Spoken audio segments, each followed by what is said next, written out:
2015, an elite DFS Army Commando unit formed to bring high-level DFS strategy to the masses. Today, hated by DFS sharks and lineup sellers alike, they continue their quest to turn dope into DFS pros.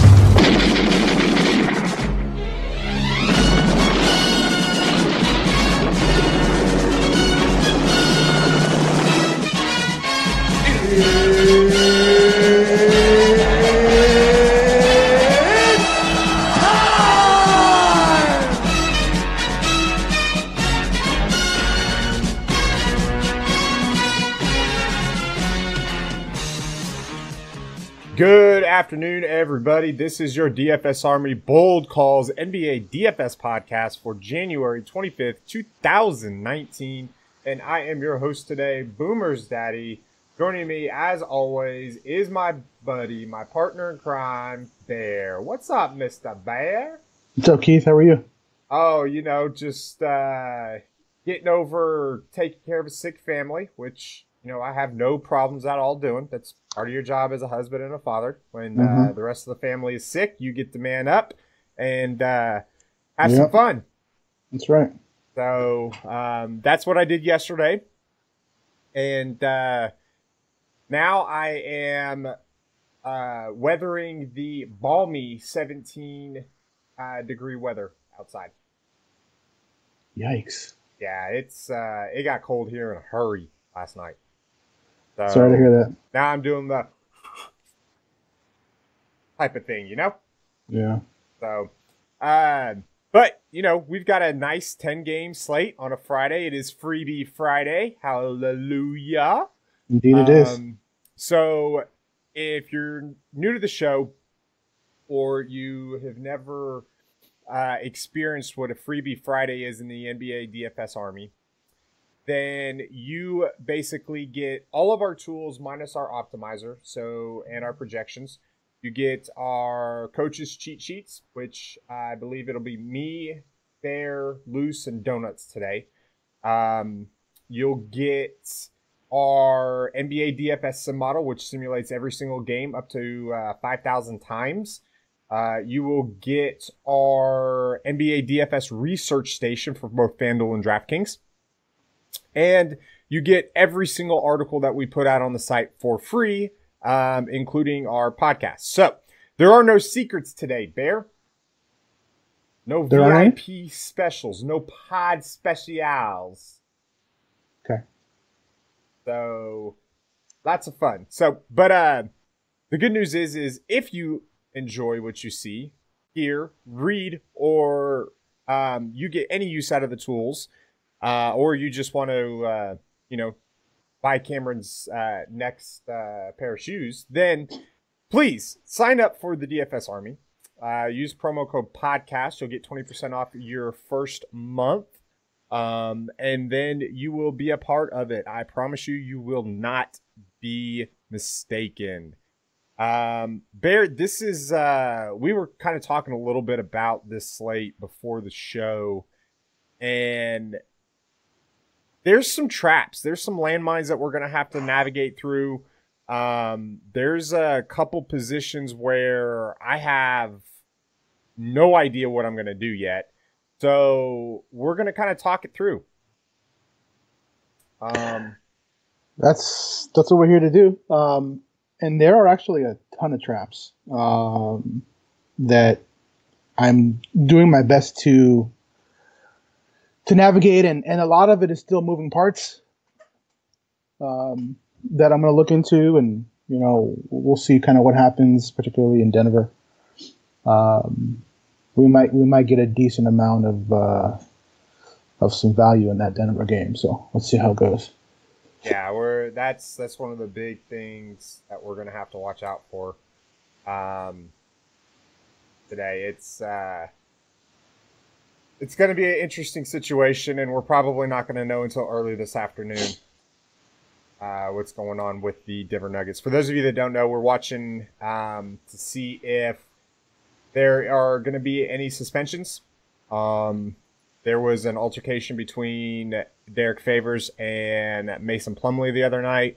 Both of those guys were ejected, but in the process, about 4 players actually left the bench area, and if you're new to NBA or you don't know the rule, that's basically an automatic 1-game suspension. Now, like you asked this morning, why wouldn't that news come out yesterday? Well, the NBA league office does not like to act fast when suspending people. And You got that right. and it's one of those funny situations where like they were off yesterday, so they're going to probably announce that today. One of the reasons is I know for sure they don't like to allow the teams time to basically manipulate their roster. They don't allow G League call-ups on 2-way contracts unless they're already with the team because of suspension. Yeah. So if multiple of these guys, and it's Jamal Murray, Nikola Jokic, Gary Harris, and Juancho Hernangomez, the ones that I know for sure that they're looking at. If all of those guys are out, we're talking like a 7 to 8 man rotation with a lot of guys getting heavy minutes that aren't used to it, that are pretty cheap. That are pretty good NBA players. Yes. Make no mistake about it. Just because they ain't getting minutes on the Nuggets does not mean they're not good. The Nuggets are probably, I would say, probably one of the 2 deepest teams in the NBA. And Definitely. I don't. They might be the deepest. I don't think it's honestly really close. I don't think. I mean, I'm thinking of who else would be deeper, and I mean, what I just was trying to think of. Nobody comes to mind. I'm thinking. I mean, Milwaukee has some decent depth. Toronto has some pretty good depth. That's who I was maybe thinking that could rival them, was the Raptors. So, but we'll just have to wait and see. It's kind of one of those situations. So, let's get going, shall we? Yeah. Awesome. Point guards today. No star-studded guys at the top. Kemba's the most expensive. However, he's not my favorite. I guess don't mind him. And he's not that expensive either. Yeah, he's not that expensive either. He's not my favorite play at the position. His opponent might be up there. Yes. His opponent is definitely one of my top 3. But I mean, Kemba, he just got announced to the All-Star game. He's a starter, being at home. I guess if you want to play that narrative, I'm probably not going to have a lot of Kemba Walker today. But he's on the road today. They're playing in Milwaukee. We talk at length about his home versus road splits, but there's one chalk point guard that is going to be pretty much in everyone's lineup. So let's just get that out of the way now, and that's Shabazz Napier. Dinwiddie is out for 4 to 6 weeks. He finished the game, so it was kind of strange to me, but his finger or something. Yeah, he's got a torn ligament in his finger. Yeah, that's an issue. So he'll be out for a while. So that leaves, 30 some odd minutes for another guard, and that's, naturally going to be Napier, who's pretty much close to min price everywhere. Yeah, just guys, don't overthink this one. Just plug in Napier, cash GPP, and go. We've seen what he can do when given the minutes, not only on this team, but on the Blazers. He's pretty much just going to be in 100% of my lineups. I want to see what he is on DK real quick. He is 3,600 on DK. So the good thing is he's shooting guard eligible on DK as well. So that helps out a little bit. Yeah, that's nice. He's even cheap on Yahoo. I mean, it's just a no-brainer play here. And we've seen what he's done with minutes. And just to kind of make it even juicier, they're playing New York. So who might actually be without Emmanuel Mudiay. Not that helps. That's actually worse because he's a horrible defender. But because now he's probably going to get a lot of Ntilikina. Ntilikina or Burks, maybe. Yeah. We'll see who Fizdale decides to play. I mean, you might as well just buy a lottery scratcher and take a guess. But there's just no continuity there whatsoever. But anyways, so that's going to be your first one, and yeah, stacking D-Russ and Napier for sure is possible. I am a little bit concerned about if Napier gets hot and D'Angelo doesn't take as many shots because Napier is hitting all of his. It's a concern, but again, if Napier gets hot, you still have the upside from D-Russ, just not the 55 that we want to see. Yeah, so, I think you're gonna, with Napier being so cheap, and you can just pretty much just plug him in on every format, every site, all over the industry. You're gonna you can stack both of them, but you're also gonna have lineups where you're not gonna have Russell in there, right? So you've got yourself covered no matter what. Right. So, exactly. So whichever one of the two, and then let's just get this out of the way. I know we're on point guards, man, but Trier. First of all, it's chasing, right? Like he got hot and he stayed. Yes, it was great.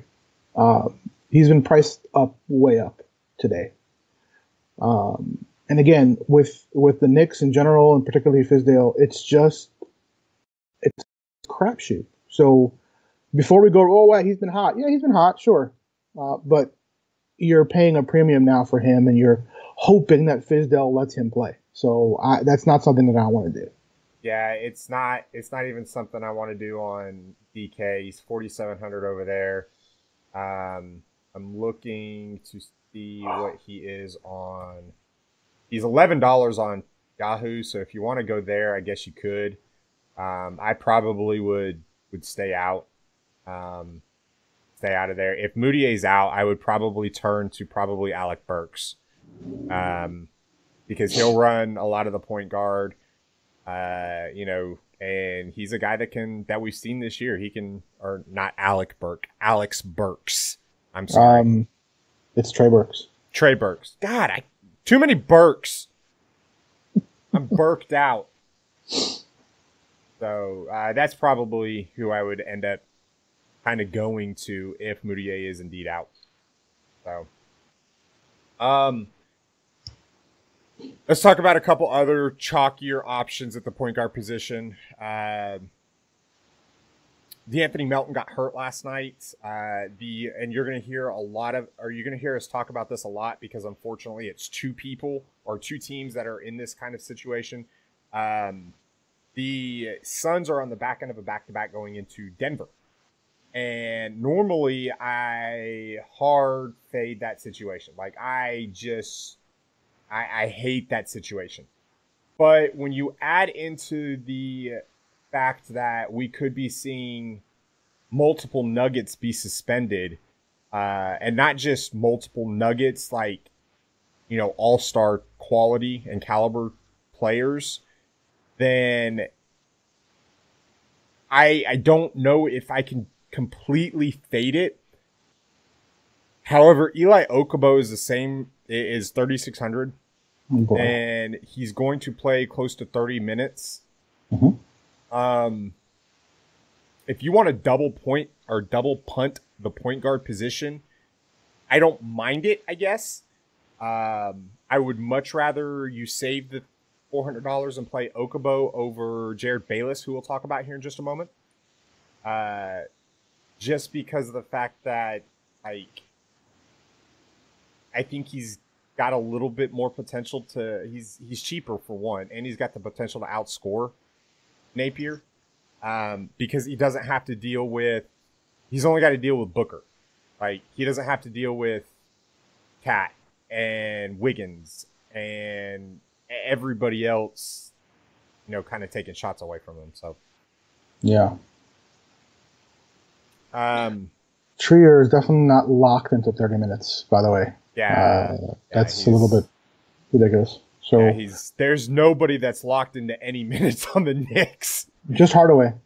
Hardaway. Well, yeah, and even then, if we've seen it to where Hardaway is, he's the one guy that I wouldn't He's the one guy that I would probably say I feel most comfortable about the minutes that we have him projected at. Everybody else is really kind of a crapshoot because the Knicks know what they're trying to do. They're trying to secure one of those top 3 picks. That's why they're not playing one of their best offensive weapons in Enes Kanter, and that's why he's getting the runaround. And look, if you're telling me that okay, we can go and we can the players aren't doing it, but Fizz knows what he's doing. Yeah, of course. They want Zion, man. Yeah. There's no secret. Actually, I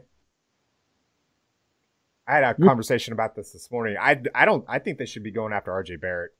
They need a better point guard. Like Zion Williamson, if you attract one of those top free agents, and who knows if you're going to or not. I know you can't depend on that, but that's what you're targeting. That's why you're clearing the cap space. You have Zingas coming back, and then you've got, RJ Barrett, and say hypothetically you go Kevin Durant.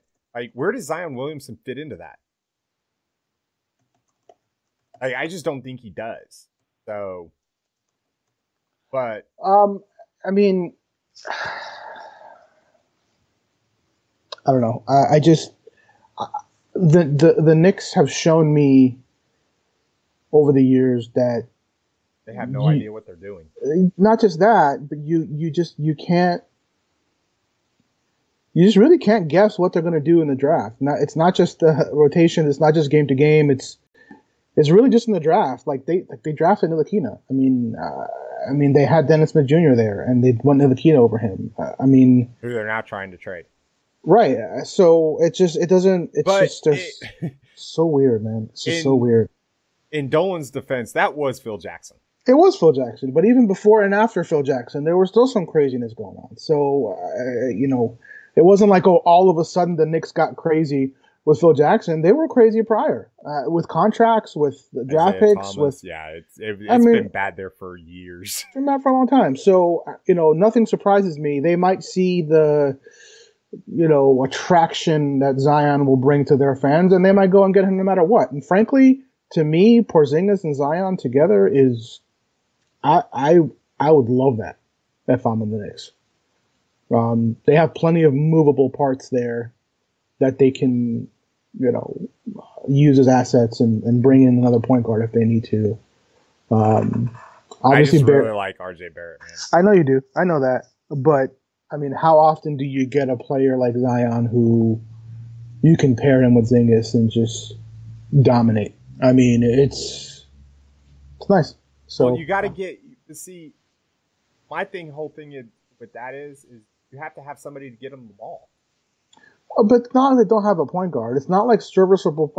Look at guys like DJ Augustine. Look at guys like DJ Augustine may not have ever been an all-star in his career. But that's what I'm saying. There's a lot of serviceable point guards out there. That's my whole point. So you're talking like a Mike Conley type. I think Conley is more than serviceable. I think. I agree. But what I'm saying is and we're getting way off topic here, but that's okay. But if they draft Zion, using some of those assets and maybe unloading the THJ contract, correct, go get a Mike Conley type. Correct. I could see that. It's available. He's clearly been made available.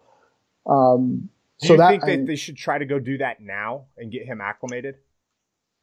No, because they still have to lose games to get the pick first. And yeah, they might lose out on him to another team, but there are going to be others. So Dragic might be available. Dragic will be available. Rajon Rondo will be available. I think the Lakers should re-sign Rondo, but that's another. They story. probably will end up, depending on who ends up coming here. But the point is, there are a lot of serviceable point guards. Because remember, they're not going to be like in contention with Zingas and Zion that fast. There's still a few years, and I still think that. Yeah, I think the Knicks are like 2-3 years away. Even longer, and I still think that Ntilikina, if they're not trading him, in whatever deal, for example, to get a Conley, he can still be their two guard that can defend the perimeter. So, he's not going to be the shooter. He's not going to be any of those things, but I think he can develop into a somewhat reasonable threat from beyond the arc. Like everybody's so quick. Like this is one of the things that I hate about what we do, our industry. We're so focused on fantasy points and everything like that that we lose sight of the guys that are really good NBA players. They might not produce fantasy wise, but they're really good NBA players, and we're so quick. Like the industry as a whole. Now, I'm not talking about me and you or anybody at the Army. I'm just talking about the industry as a whole are so quick to kind of just, oh, this guy sucks. Dude, he's in his second year. Like, come on. That's your favorite, I know. I hate that. Like, if you're going to come at me with this guy sucks, you better have something to back it up. So, anyways, moving on from our soapbox. Like you've got other kind of value point guards that you can go to. Tyler Johnson, if Deion Waiters is out, is going to get an uptick. Ashley Beverly has been playing very, very, very good basketball over the last week and a half, 2 weeks. Even SGA has kind of picked up his game a little bit more. The backcourt for the Clippers has been playing well. They're just they're missing Gallinari. Well, sure. You take 25 points a game and 99% free throw shooter and 55+% from the field away. That's a major threat. Yeah. The question is, are the Bulls going to continue to just not show up? That's the question. Because the Clippers haven't been in their recent games balling by any stretch. They're good enough to put a hurt on them. Well, that's what I'm saying. If the Bulls don't show up again, they're good enough to blow them out. Absolutely. So it's a big if there, and I think I don't know. I don't hate stacking that game personally, but it'll be like a Beverly, Tobias, Bobby Portis type of stack. Gotcha.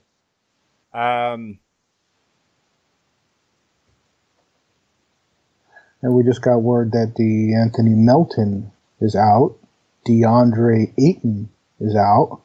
Ron Holmes is questionable, and TJ Warren is out. Yeah, we knew he was going to be out. Now, hopefully, we get some Denver news. Yeah. Before. Okay, so let's move on to shooting guards here. We didn't get to everybody that we wanted to get to at point guard, but that's because we went off on a tangent, which we do quite often on this show. My only last comment on point guards is the one ping pong I'm looking forward to is Conley and Fox. Okay. Which will be virtually unowned because of that game. I agree. I'm probably not as high on Fox as you are, just because the fact that it's in the grindhouse. I like other pieces of that game, but Fox I'm not quite sold on yet. But for me, it's between Fox and Bagley and Buddy and Bagley, and I also got to see what's up with Shumpert. If he's out, then it might just be Bog over Buddy. We'll see. Yeah, if Shumpert's out, it's definitely Bog over Buddy. Right now, I do like Buddy a little bit more, and I love Marvin Bagley, who we'll talk about here in just a little bit as well. Yeah, and I have some questions for you about Bagley too. So we'll get there. Okay, fantastic. Okay, so shooting guard. We actually are going to talk a little bit about James Harden today. Wow. You want to know the reason why? Sure. Because on FanDuel, he's not playable. Not for me. Oh, boy. Hot take. Here come the takes. And guys, I understand. Chris Paul is not playing today. No, he's not. But you know who is? Kawhi Leonard is. And, yeah, I think I have to agree.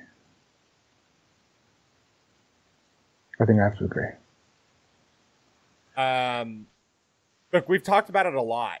And one of the reasons is because, Kawhi's going to be on James Harden. Like white on rice. Like, you can use other analogies and terms. I don't swear, so you can use your imagination. Here's the issue that I had. We said the same thing. Like, I'm 98.9% sold on fading Harden no matter what. The issue is that I was 98.9% sure on fading Durant in Toronto no matter what. I get it. They're completely different players, different types of games, but Durant did go off. I just can't, like, I'm going to take my percentages and say that Harden isn't, like, okay, so one of the 10 commandments, okay, the NBA DFS Army 10 commandments is thou shalt fade Harden versus Spurs. Or at least it used to be. Okay? Used to be, yep. The reasoning behind this was Kawhi Leonard. It wasn't until last year when Kawhi was out that Harden started having success against the Spurs. So if you don't think that Kawhi knows how to guard James Harden... Whoa. We got the news we've been waiting for. Denver star Nikola Jokic has been suspended for 1 game without pay for leaving the bench. That it? Yeah, it's usually a 1 game. No. Is that the only one? Oh, well, it's coming. Wait, they usually do 1 at a time. Okay. But the question is, suspended 1 game without pay. Is it going to be tonight? That's the question. Yeah, they don't get to appeal that. It automatically happens. Boom, that day. Damn, I was all in on Plumlee. I was hoping it would be closer to end of the day than we got that. Okay, so NBA Communications, Denver's Jokic suspended, Plumlee and Favors fined. Been suspended 1 game for violating the league rule against leaving the bench during the altercation. It was announced today by Kiki Vanderway. Jokic's close proximity to the altercation and aggressive manner created the potential for further escalation in the situation. As part of the same incident, Plumlee has been fined $25,000 and Favors $15,000. So it doesn't look like anybody yet. Jokic will serve suspension tonight when the Nuggets play the Suns at the Pepsi Center. It does not look like any of the other Nuggets have been suspended as of now. Okay. So. All in Plumlee. Yeah. All in. Yep. Like, here are my chips. I'm shoving. Yep. So. Damn it, I already had them in all day. I had them in all my high dollar stuff. God, I couldn't wait freaking 4 more hours. All right, so anyways, I'm glad you interrupted me. Yeah, sorry, man. No, you're good. Trust me, dude. Like, that's the biggest news of the day. Like, there's no question.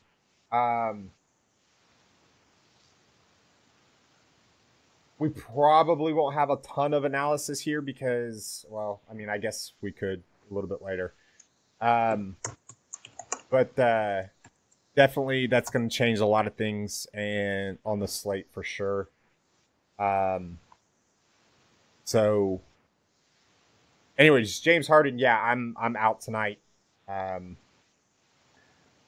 I mean, there's about to be enough value to get there, but I want to explain my part on James Harden if I could. It's not just because he's $14K. No, right? Nope. If he were playing the Cavaliers, I'm paying $14K. Yes. Like, that's not an issue. If he plays 75% of the NBA, we're paying $14K. Actually, yeah. I would probably say 90% of the NBA. Yeah, probably higher than that, yeah. Need to understand that Kawhi Leonard has been out for about 9-10 days. And the Raptors are calling it load management. Like, they know that these games in bulk, right, are not as important as it is when they get to the playoffs. Because if they want to have a chance at Kawhi not going to the Clippers, they have to get to the finals. And they have to be able to actually compete in those finals. So that's the first thing. Second thing is they circled this game on the calendar. Oh, yeah. And they said, this team, this guy that everyone's talking about, Kawhi, this is the game you come back and you fucking kill him. He's not going to score 50 points on us because you're not going to let him make everyone else do it. And if there's one guy in the league that is going to go and take the defensive pride and say, not today, buddy, it's Kawhi Leonard. And if it's one guy that is, so a lot of guys say that, but if it's one guy that can say it and actually do it, it's Kawhi Leonard. Yep. And he's got Danny Green to help him if he needs it. I am really, really, really concerned about playing James Harden at that price, in that matchup, in this whole situation. And on the other side of the ball, who the hell is going to stop Kawhi Leonard on offense? PJ Tucker? I mean, he's going to blow by him. PJ's a good defender, but come on. I threw out their best defender. Yeah, no, I heard the laugh. I know it's a joke. I'm just saying, like, it's just not, I don't see any situation that I'm not playing Kawhi by DGAF. Yeah. Yeah, it's, that's a fun situation. So, I have no interest in Bradley Beal. Is that bad? Like 0. Yes, it is. It is. I can't. Normally I don't get. Excuse me. Normally I don't get sticker shock. Like 10-1 for Bradley Beal, and don't get me wrong, I know he's been balling. I am not discounting what Bradley Beal has been doing since Sean Wall's left. But 10-1 is a little bit of a sticker shock for me.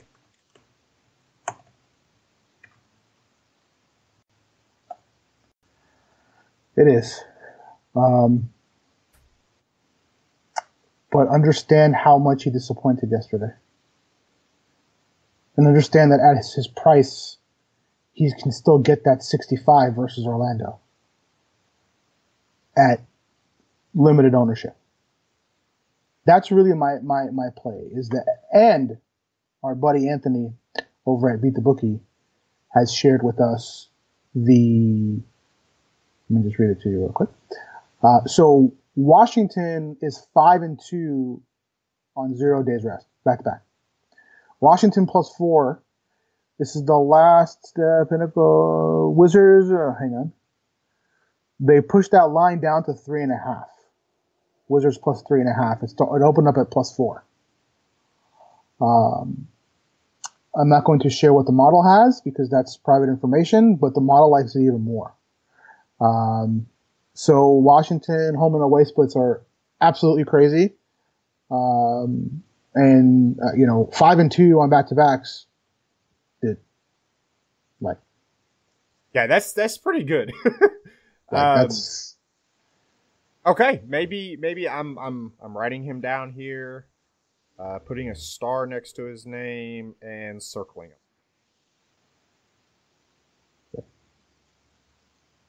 Okay, there we go. Bradley Beal, tournaments, boom, book it. What is he on DK? I wonder. Probably not enough, considering they don't have. He's 8,900 on DK. Oh, sweet Jesus and Mother Mary and Joseph. Oh my goodness. Okay. We talked a little bit about the Alonzo Trier situation. Guys, we're 30 minutes in it. We're 30 minutes in and we're only got to shooting guards. So one of these other positions, probably small forward, is probably going to go pretty quick. I like Lou Williams tonight, man. Call me crazy. But like I'm sitting here looking at Lou Williams, Malcolm Brogdon, Chris Middleton, and man, that is hard to get off. I think they're all kind of underpriced if they have, if they play the way that they're capable of. Now the question is like, who are the guys you just mentioned? Who are the players? Chris Middleton, Lou Williams, Malcolm Brogdon. And you're definitely not playing Brogdon and Middleton same lineups. No, of course not. That's not it. But like, I probably won't have a lot of the Brogdon or Middleton part of it because I'm gonna have so much Eric Bledsoe. But man, Lou Williams is sitting there and he's just going bing, bing, bing.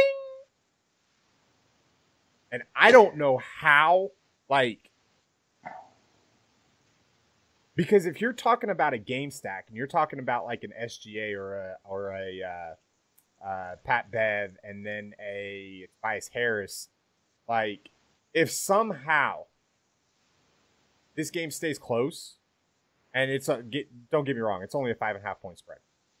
So, but if this game is like it's worthy of a game stack, I don't know how Lou Williams is not a part of that.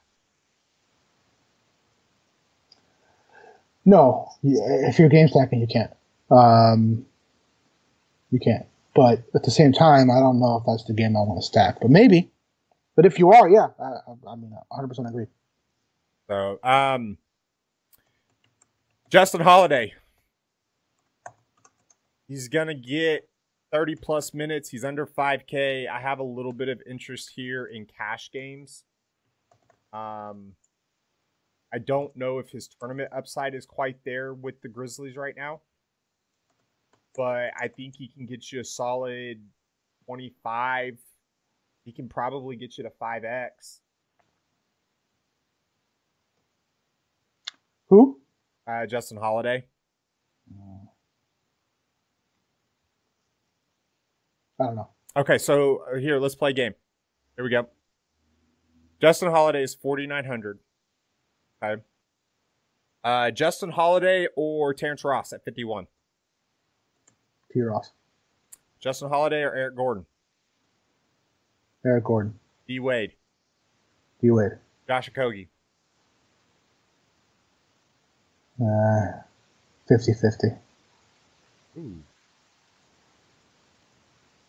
I think in tournaments, I'd rather have Okogie. Because I think he's blowout proof. And with should be the T-Wolves going back into back-to-back after the game last night, going into Utah, which is a situation we normally avoid, you're talking about a guy that if this game gets out of hand, he's going to put up 15 shots anyways. He kind of is in line for what we would call like a bounce-back night. Right. He shot like crap last night. Right. And he's going to get the minutes. So at 4,500... and he can compete with, any one of those point guards for like a drop score. And since I'm not playing Harden, I don't mind it. Oh, you got plenty of room to go up elsewhere for sure. So, who's really bad at defense? Minnesota. Minnesota is not good at anything right now, except for Andrew Wiggins getting up for the Lakers and the Thunder. That's about it, yeah. Minnesota's playing? Utah. You know who's really good at defense? Utah. You know who's on a freaking tear right now for the Jazz? We'll keep that to the VIPs. It's Freebie Friday. It's Freebie Friday. Yes, so Rudy Gobert. Thank you. Donovan Mitchell have been on a freaking tear. So, and there's some more. I mean, you're gonna bring like I'm even okay playing Ricky Rubio tonight. Oh, I love the Jazz part of this game. I'm a little worried that it gets out of hand. Yeah. But after me jumping off of 65% Russell Westbrook last night when the Julius Randle news hit and going against my own rule of not predicting blowouts, I'm not doing that tonight. And, of course, tonight's going to be the night that they blow them out. But, it's not something that, like, I don't want all of them in the same lineup. Like, I don't want Rubio and Donovan Mitchell in the same lineup. I don't mind pairing like a Rubio Gobert or even a Mitchell and Gobert. and I even have a little bit of interest in Joe Ingles. But like, I love all of these guys. Yeah.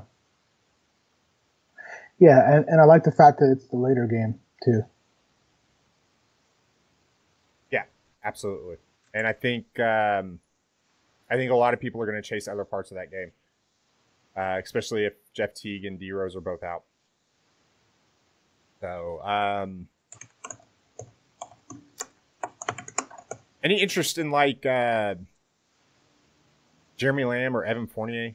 A little bit. So I've actually been I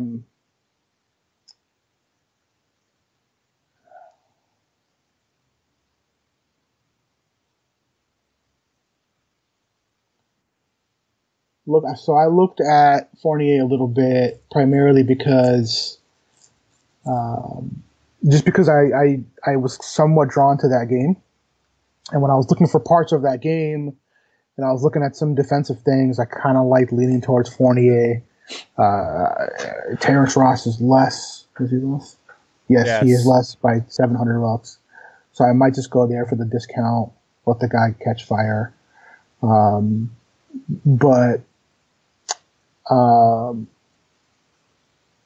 So I do like that. Who's the other guy you asked me about?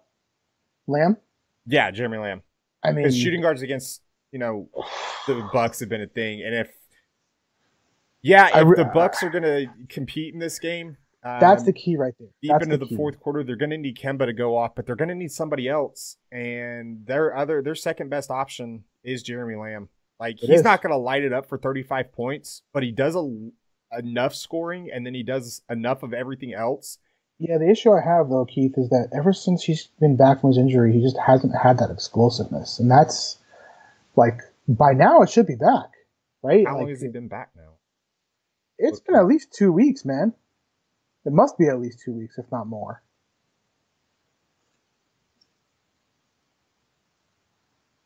Yeah, well, I mean, he left the Orlando game after playing 9 minutes.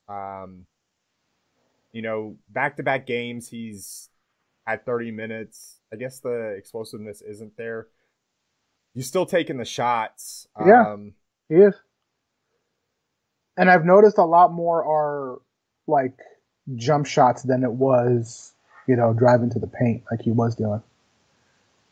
So he's been around for a while, and so I'm just a little bit concerned about it. I don't know if that is maybe because of Kemba trying to get his All-Star bid and he's doing all the shooting. I don't know. But,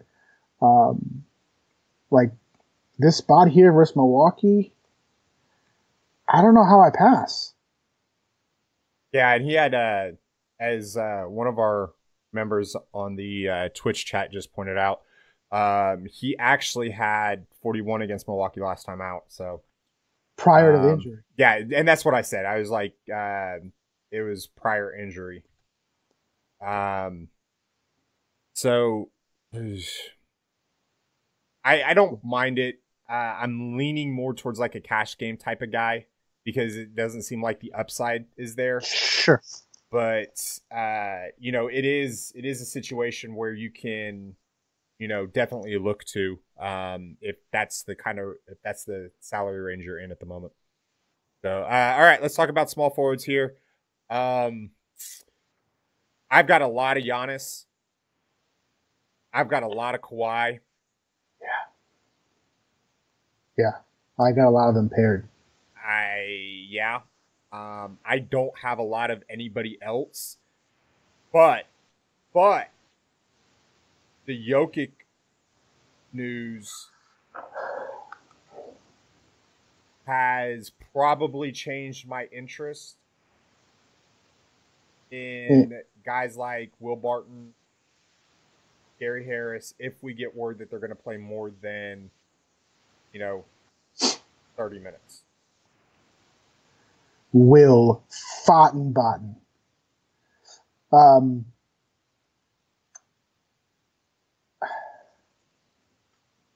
I don't know. I think that when everyone is running to James Harden, I think you can stack Giannis and Kawhi and just kind of blow them out of the water. Oh, I agree. That's kind of how I feel. There's other options though that you could do because you can also now go Sure. to. I mean, I can play. You mentioned Ingles. Yeah, I can play Vooch against Washington. Gobert, so I could use some of the salary there from either Giannis or Kawhi and go down there. And I get it. Mason Plumlee, he's cheap. Yeah. And he's going to get all the minutes. But, you know, in that same situation, like... We'll get to Plumlee at the centers because I have some concerns there too I want to talk about. So okay. I'm with you there. But for me, so obviously my top two are the most expensive. Like you don't need to be a genius to know that. Yeah, but exactly.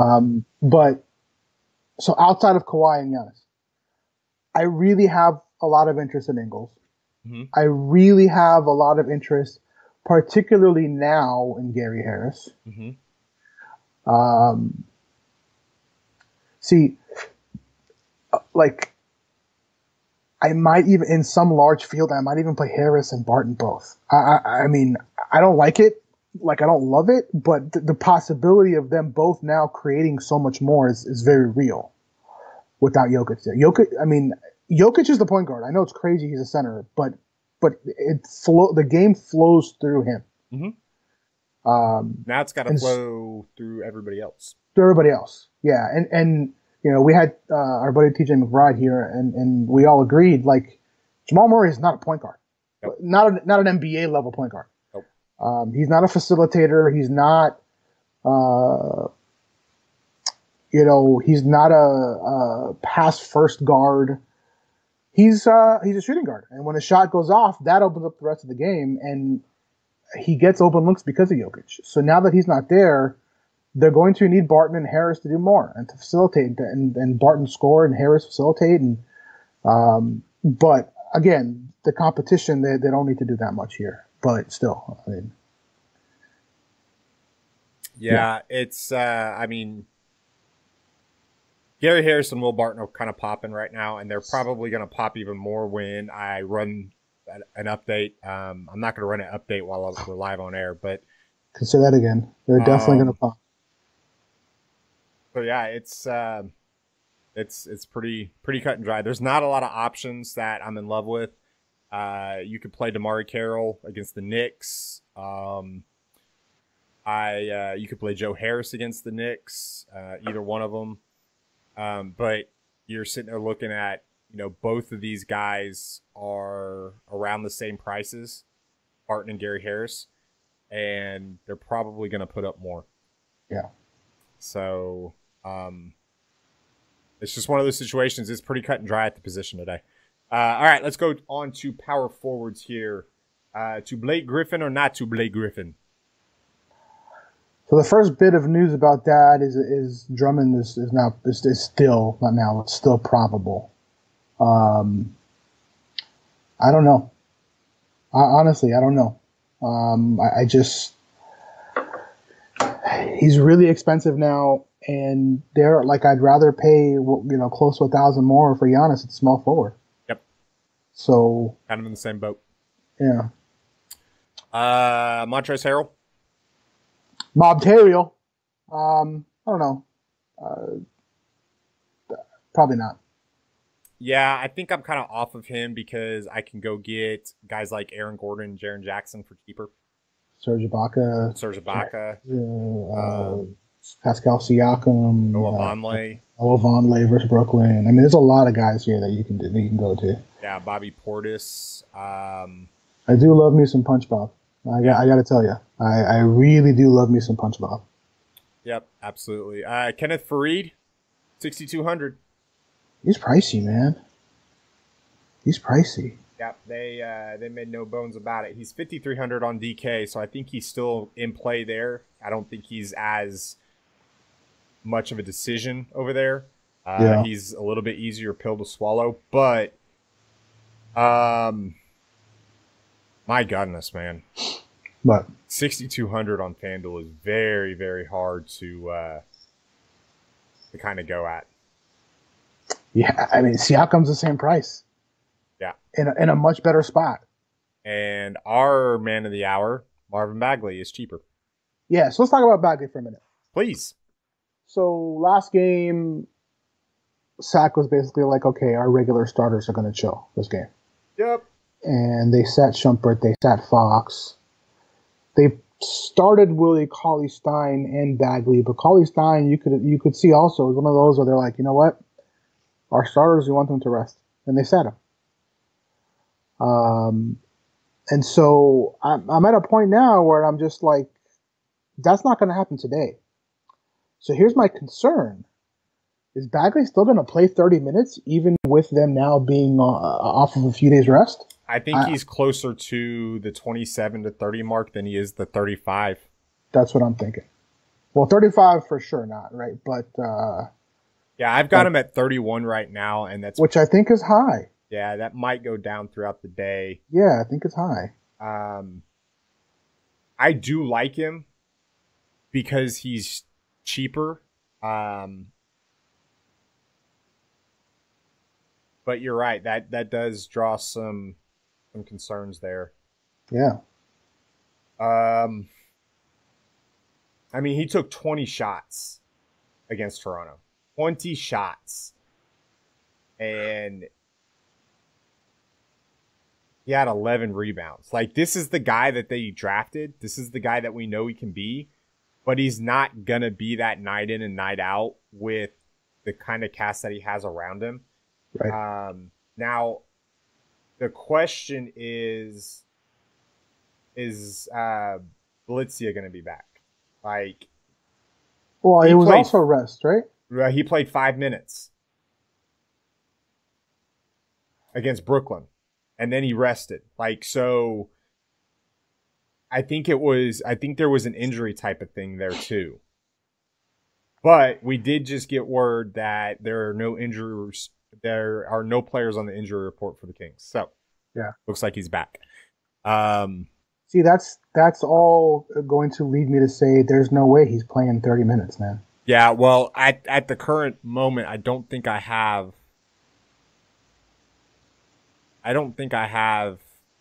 Blitzia even projected because of, I don't have him projected right now. So if Richaun Holmes plays... Wait, I do, but for 12 minutes, I'm sorry. 12 minutes, okay. He seems to have fallen out of the rotation, for sure. Yeah. If Richaun Holmes plays, where are you on him? On Holmes? Mm-hmm. He's been out, 3 games now? Mm-hmm. I'm probably playing him. Well, no, given, but like, how much of him are you playing? At 4,600, probably a lot. Yeah. He's been out for 3 games. See, what scares me though is it's a foot sprain.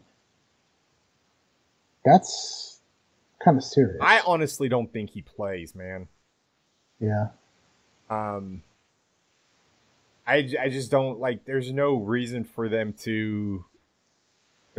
anybody to play on the Suns, but there's no reason for him to really play.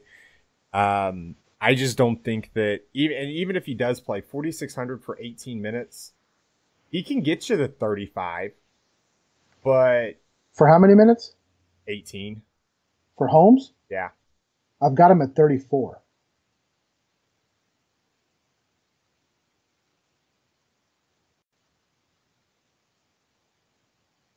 They've got no bigs left. I've got 8. I don't get me wrong. I haven't ran an update, so yeah. If he's getting 34, minutes, then I'm playing the crap out of him. Of course. But 18 at 4,600 is a little bit different. Yeah, he's at 34 with our source right now. So if he plays, I'm playing him over pretty much everyone else in that position. Yeah. So not even a question. Yep. So I got to pick your brain here for a little bit. Punch Bob Portis. We talked about him, but I kind of wanted to talk a little bit about that specific matchup. Like we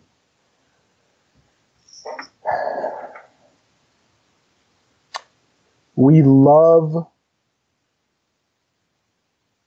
playing the small fours, or I should say small ball fives, versus the Clippers, do we not? We do. And I'm looking at it and I'm saying, okay, you've got, for FanDuel pricing here, you've got Aaron Gordon at 6,600. You've got Bobby Portis at 5,300. You've got Noah Vonleh at 5,900. You've got Rashawn Holmes at 4,600. Like, what do? You only get two. Where do you go? You go for the guys with the most upside, right? Well, I think considering the fact that you're not playing Blake Griffin, you're not playing Montrezl Harrell, Lauri Markkanen, I probably wouldn't play either. And you've got your cap there at 6,700 with Serge Ibaka. Like, you don't need to punt this situation outside of Rashawn Holmes. Which is he's not a punt if he's playing that many minutes. Right, exactly. I guess you could maybe draw my interest if you need that extra $400 to go down to Rodions Kurucs. But, I'm not playing Kenneth Faried, so I don't have to worry about that. And we're just talking FanDuel. I'm not playing Josh Jackson. Millsap has a little bit more interest now because he can play the small five. But I still don't think he plays over 30 minutes. Man, I might avoid that situation with Punch Bob. Maybe 5%. Maybe 1 or 2 lineups. But interesting. Because the minutes are all over the place. Right, but that's what I'm talking about. I'm talking about just let's look at the game, this specific matchup. They're not going to play. So basically, Gortat and Lopez play the same 18 minutes, right? Fine. Right, they match each other. Okay. Then Trez comes in. When Trez comes in, Portis comes in. And so you're basically saying that Markkanen's going to play the 3? No, the 4, with Portis at the 5. Okay. And so now you've got... But you got Chandler Hutchinson that they can play. He plays the 3. He plays the 4, too. I get that, but in this scenario versus the Clippers, he's going to play the 3. Okay. Probably match up with Tobias Harris. And you got Jabari Parker who's worked his way back in the rotation. Well, he had worked his way back in the rotation. He was questionable, whatever. Yeah, that's irrelevant. But I say irrelevant. Well, I'm trying to account for all the front court minutes to see the matchups, to see how many. If Jabari Parker goes back to his 12 to, let's say he plays 15 minutes, Jabari Parker, and then you've got Chandler Hutchinson who's been playing close to 30 minutes. Yeah. And then you've got Lauri Markkanen who's playing 30 minutes. Yeah. Okay. And then you've got Robin Lopez who's playing 15 to 18.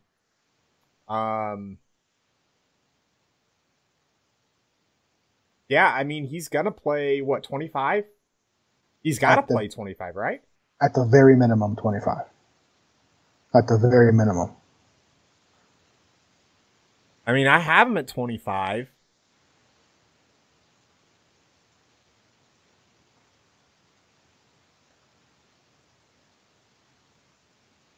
Would you rather play him?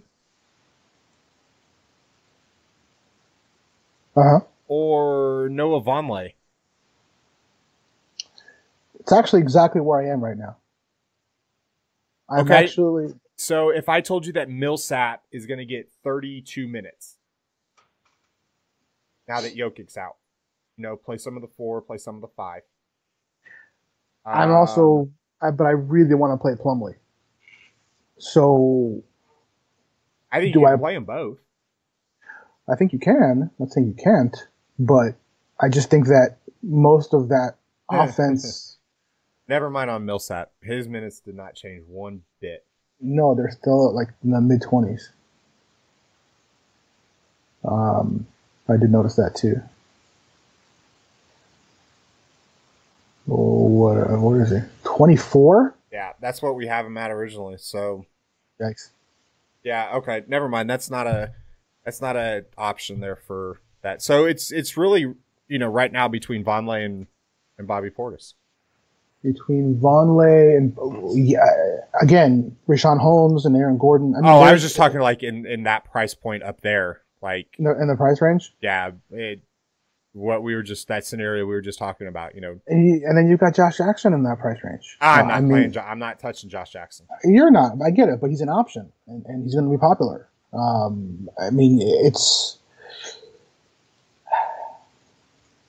He shouldn't be popular, especially if Holmes comes back. If Holmes comes back, I'm not touching either. Now if for some reason like Booker sits, then we can have that discussion later because that's when he gets the big buzz. Yeah.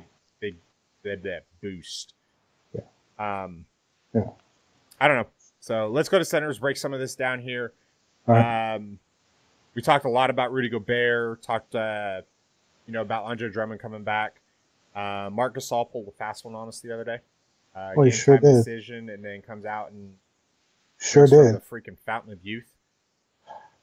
Fucking guy. Hassan Whiteside went berserk the other night. I'm not chasing Whiteside.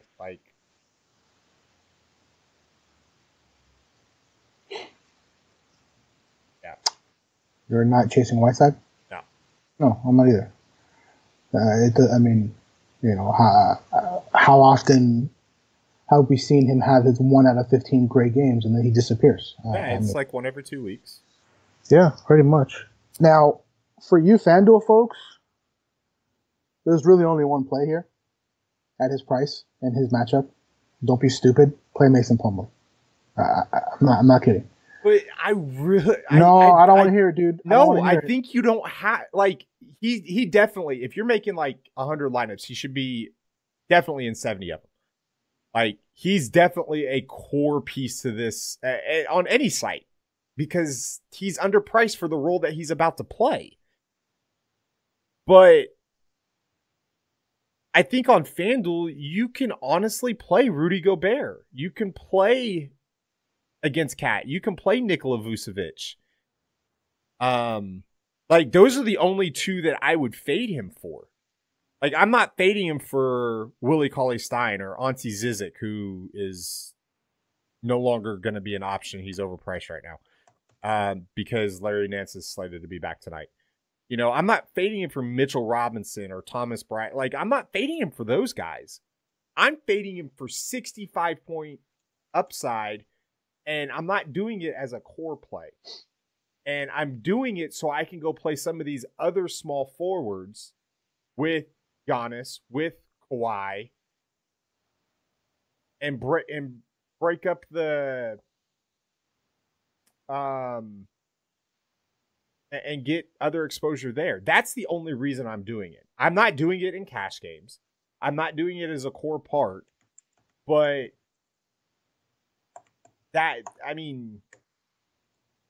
if you're making 10 lineups, you're playing him in 8.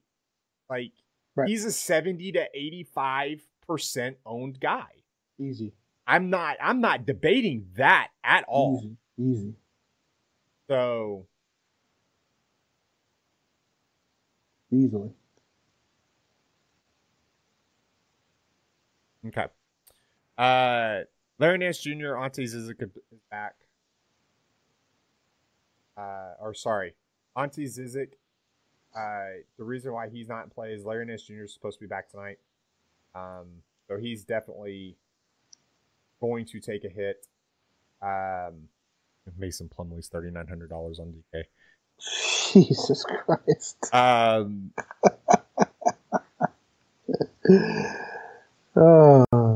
So not like they could have known that he, but yeah. So yeah, it's just one of those situations. Yeah. Yeah. Man, anything else? At center?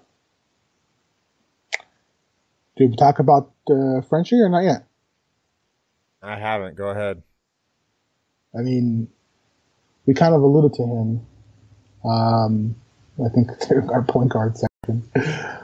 But Rudy Gobert has been out of his freaking mind, and this is the kind of game with tired legs on the Minnesota side where I could see him blocking like 6 shots. Obviously, Fanduel, you get 3 points for that. You get less on the other sites. But, I mean, as far as I'm concerned, if I'm paying up, it's going to be there. Yeah. I got no real interest in Drummond coming off a concussion. I did the other night, not in this matchup against DeAndre Jordan. Dude, like, I didn't know how to tell you, like, what the fuck are you doing? I just didn't. But what the fuck are you doing? Dude, they freaking played the New Orleans Pelicans.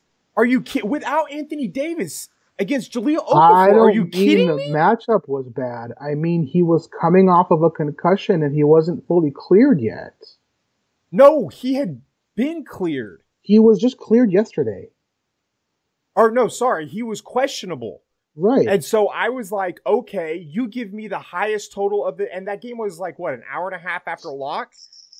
You know, they were said that he could be, it wasn't like, okay, so I had him in 2 lineups.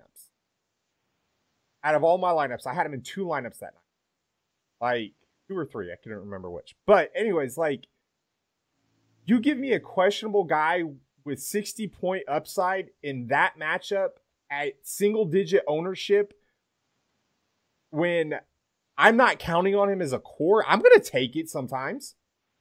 And I faded Blake on FanDuel because of it. Now, when the news came out, I loaded up on Blake on DraftKings and took out Drummond on DraftKings. But on FanDuel, where I can kind of leverage the ownership a little bit in tournaments, I'm going to take it. Yeah, I get it. I do get it. It just blew up in my face.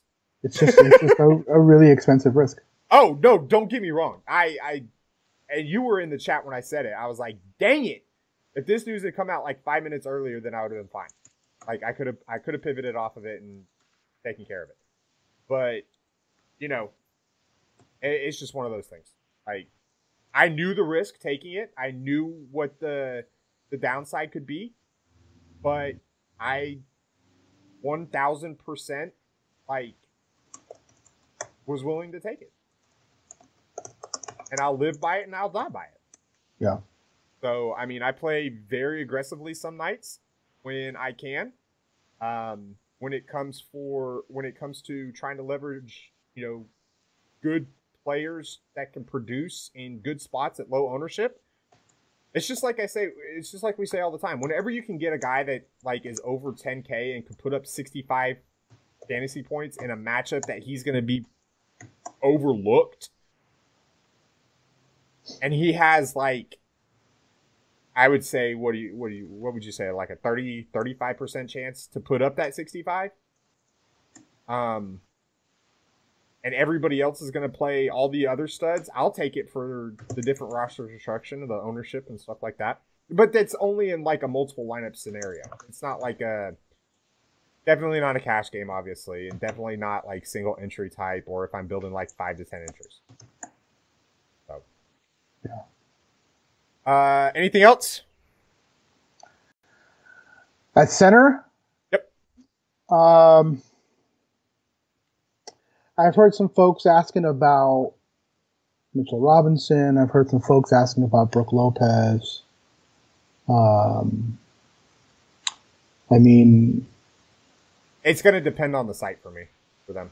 I was going to say, it depends where you're playing. Like Plumlee is cheaper than both of them. Like, there's nothing to think about there. Yeah, but you can play multiple, which is good.